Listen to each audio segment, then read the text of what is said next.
So here in our last example, how do you take the square root of a dimensional quantity? Well, according to the order of operations, which we're going to get to know intimately tomorrow, according to the order of operations, we should worry about the square root last. We should worry about what's under the square root first.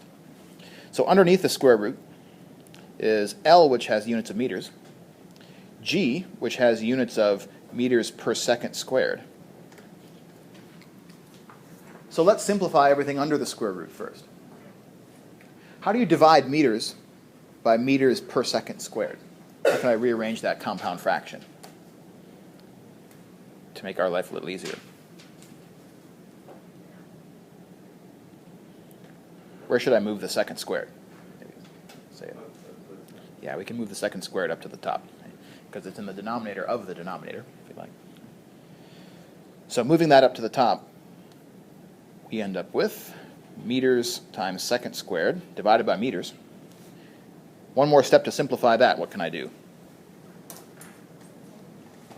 Cancel the meters. So I've canceled the meters, and I end up with, underneath the square root, square seconds. Square seconds is a unit that doesn't mean a whole lot on its own. But luckily, what's happening to our square seconds in this expression? It's getting square rooted, and so that square cancels. After all, remember this anytime you're working with a square root. Square roots are not that mysterious if we can think about them as a power instead. So taking the square root of a quantity is the same thing as raising that quantity to what power? 1/2. And when I raise a power to another power, what happens to those exponents? The 2 and the 1/2. They're going to cancel because they're multiplying together. 2 times 1/2 is equal to 1. And so when I've taken the square root of my square seconds, I end up with just plain seconds. Notice that this only really worked because the stuff underneath the square root ended up being an even power.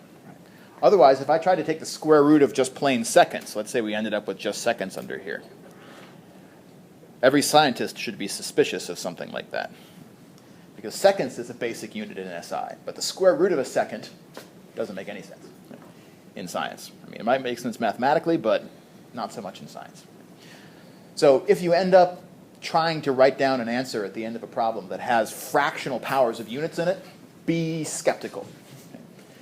That if we have a square root, it's only going to be scientifically valid if the stuff underneath that square root had even powers to begin with, so that when you cut them all in half, you still have whole number powers of the units at the end.